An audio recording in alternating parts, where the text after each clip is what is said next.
Hi friends! இன்றைக்கி என்ன பார்க்க போகிறோன்னா, எங்கள் ஊர் ஸ்டைலில் எப்படி ரசம் வைக்கலான்னு பார்க்கலாம் வாங்க.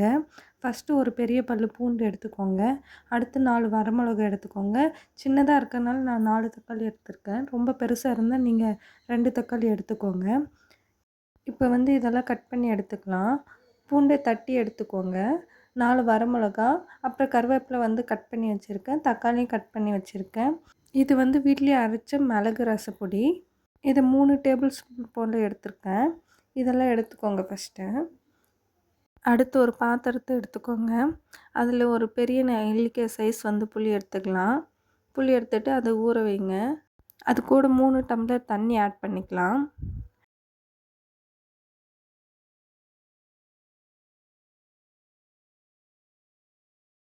அடுத்து வந்து இதை நல்லா கரைச்சி எடுத்துக்கலாம். வடிகட்டி எடுத்துக்கோங்க.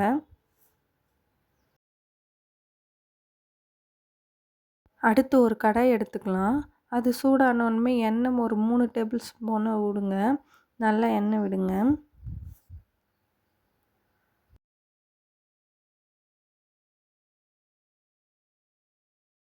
அடுத்து எண்ணெய் சூடானோன்மே கடுகு ஆட் பண்ணிக்கோங்க. கடுகு பொரியட்டும்.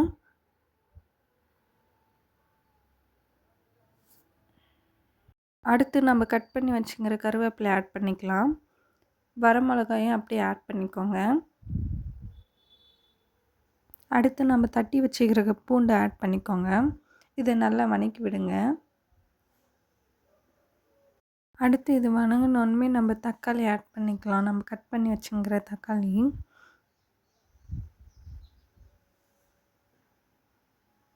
இதையும் நல்லா வதக்கி விடுங்க.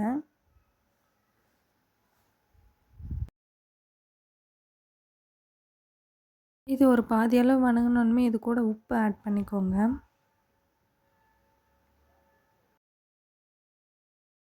அடுத்து வந்து ஒரு 1/2 டேபிள் ஸ்பூன் வந்து மஞ்சள் தூள் ஆட் பண்ணிக்கோங்க. நல்லா மிக்ஸ் பண்ணி விடுங்க.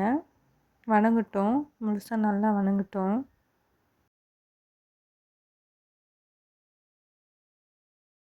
இந்த அளவு நல்லா வதங்கணும்.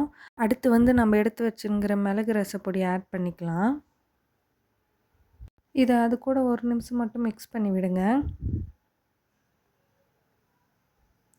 அடுத்து வந்து நம்ம கரைச்சி வச்சுங்கிற புளி தண்ணியை இது கூட ஆட் பண்ணிக்கலாம்.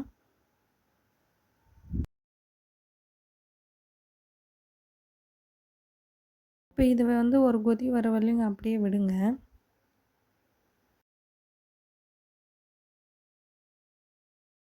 இப்போ பாருங்கள் ஃப்ரெண்ட்ஸ், நல்லா கொதிக்குது. இந்த டைம் வந்து நம்ம ஒன்று ஆட் பண்ண போகிறோம். இது வந்து எங்கள் ஊரில் வந்து ஆட் பண்ணுவாங்க. அதுதான் தேங்காய் துருவல். ஒரு 1/2 கப் அளவு தேங்காய் துருவல் எடுத்திருக்கேன். அதை வந்து இது கூட ஆட் பண்ணிக்கோங்க.